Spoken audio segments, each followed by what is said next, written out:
Alors, dans l'exercice numéro 5, on a un arbre des probabilités qui nous est proposé. On reproduit l'arbre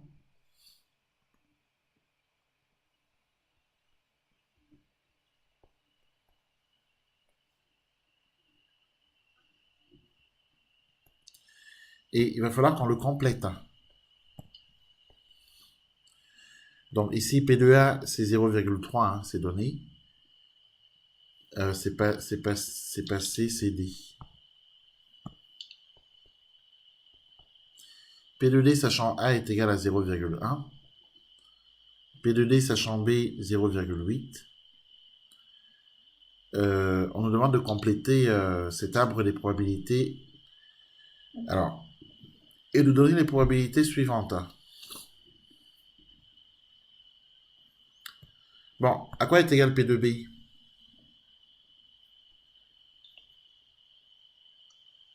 Alors P de B, c'est 0,7. 0,7, Voilà.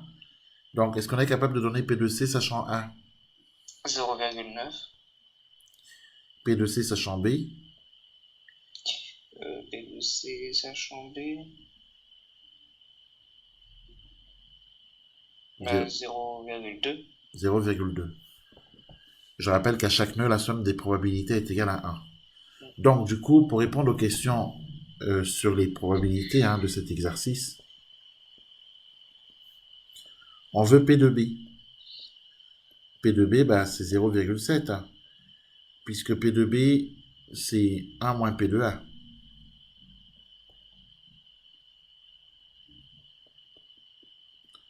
C'est 1 moins 0,3, et c'est égal à 0,7. P de C sachant A, on l'a dit, c'est 0,9.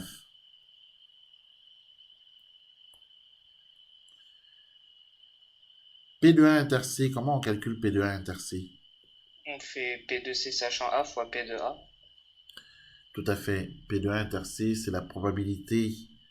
On fait le produit des valeurs hein, qui sont portées sur chaque branche du chemin A inter C.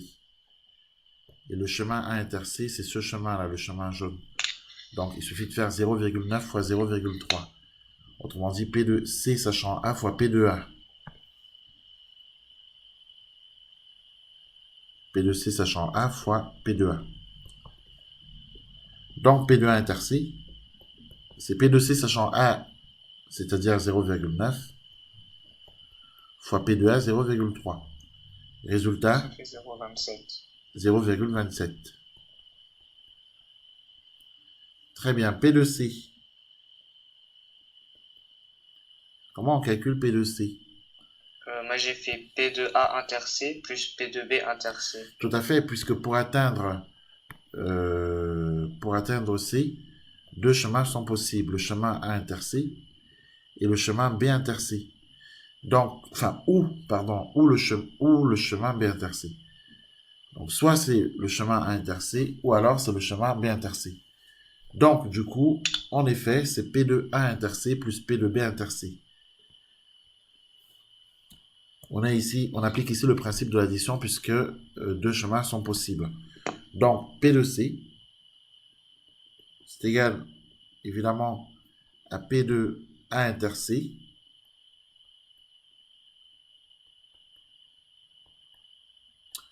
plus P de B inter C. P de A inter C, on vient de le calculer, c'est 0,27. P de B inter C, c'est P de C sachant B fois P de B, n'est-ce Oui, pas? oui. P de C sachant B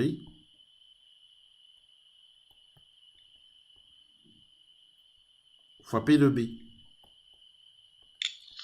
Donc, du coup, on va avoir P de C qui est égal à 0,27 plus, alors P de C sachant B, 0,2 Oui, fois 0,7. multiplié par 0,7.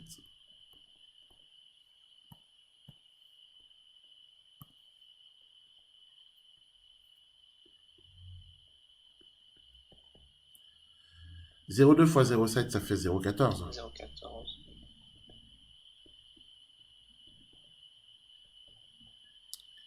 Et 0,27 plus 0,14, ça nous fait 0,41.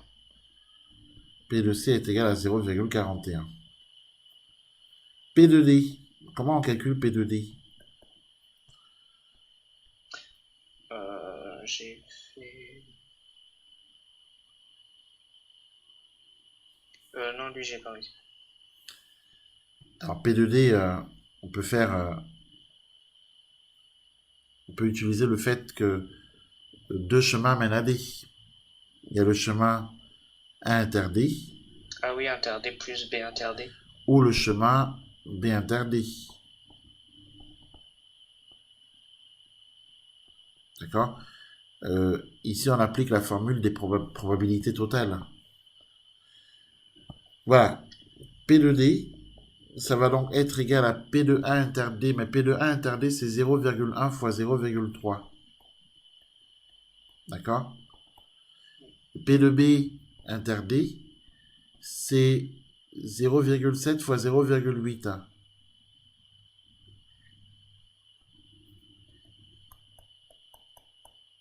Alors, il faut faire le calcul. Calculatrice.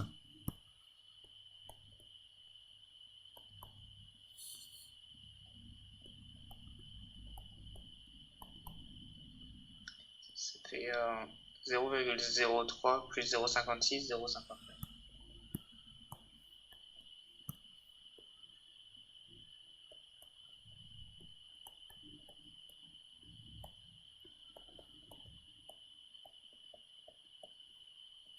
On aurait pu utiliser le fait que l'événement D est l'événement contraire à l'événement C et calculer P de D en utilisant la formule suivante. P de D, c'est 1 moins P de C.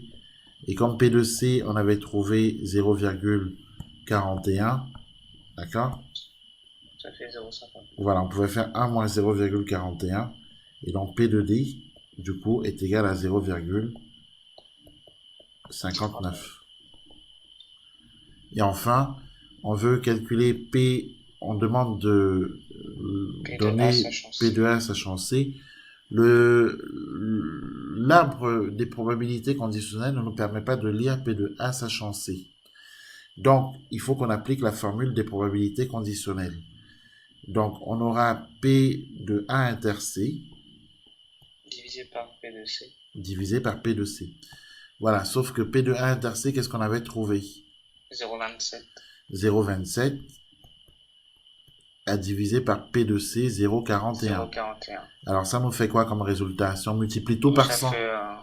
Ça fait environ 0,66. Alors, en valeur exacte, si on multiplie tout par 100 ici, d'accord, numérateur et dénominateur, on obtient 27 sur 41.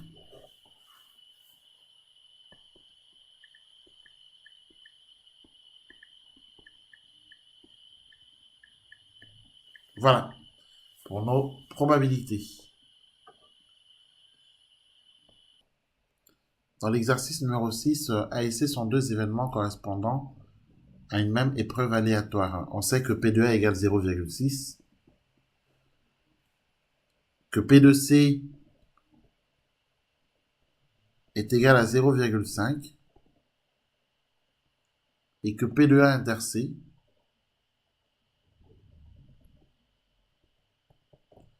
c'est 0,18A.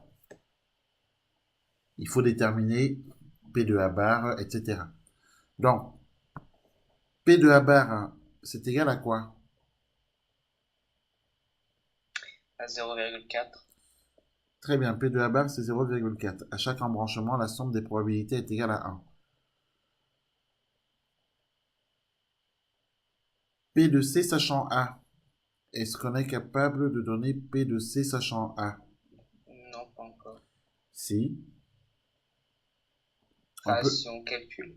On peut donner P de C sachant A puisque P de A inter C, que nous connaissons, puisque P de A inter C c'est 0,18, oui. C'est P de C sachant A, en effet, fois P de A. Donc, partant de là, on peut tirer P de C sachant A, qui est égal à P de A inter C divisé par P de A. Or, P de A inter C, c'est 0,18. Et P de A, c'est 0,6. 0,6. Alors, calculatrice, on trouve combien? 0,3.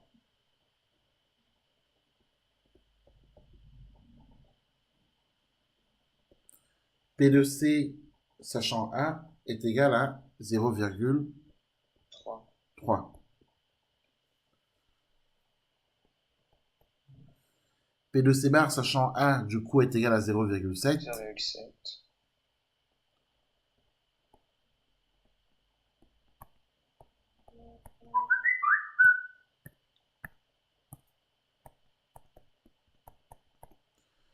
P de A bar inter C, on est capable de le trouver, puisque P de A bar inter C, est-ce qu'on est capable de le trouver? Normalement, oui, si on applique la formule des probabilités totales, en faisant jouer la partition, en jouant la partition C. Car P de C, c'est P de A inter C plus P de A bar inter C. D'accord? P de C, c'est P de A inter C plus P de A bar inter C. Or, P de A inter C, on connaît, c'est 0,18. P de C aussi est connu, c'est 0,5.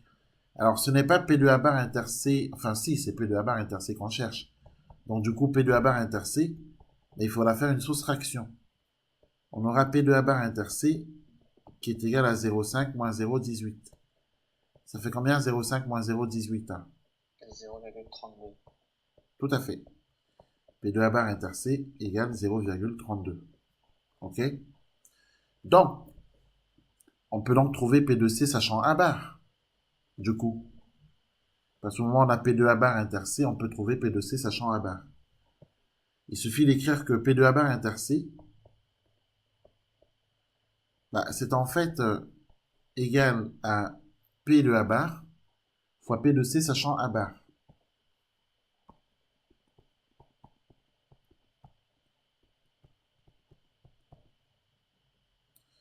Et donc, du coup, ça va nous permettre de donner, de déterminer P de C sachant A bar, qui est égal à P de A bar inter C divisé par P de A bar. Donc, P de C sachant A bar, c'est égal à P de A bar inter C, c'est-à-dire 0,32 qu'on vient de calculer, qu'on vient de trouver, sur P de A bar qui est égal à 0,4. Quel est le résultat calculatrice? 0,8. Très bien. En P de C sachant A bar, 0,8.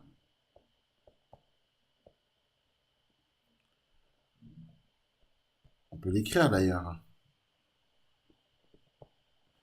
Du coup, P de C bar sachant A bar, c'est 0,2.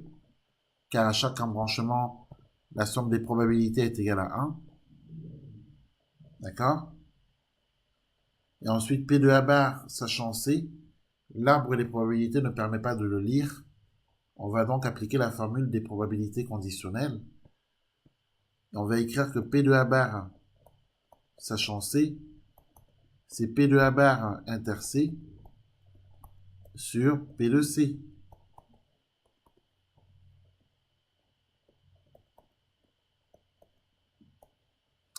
P de A bar inter C, on avait calculé.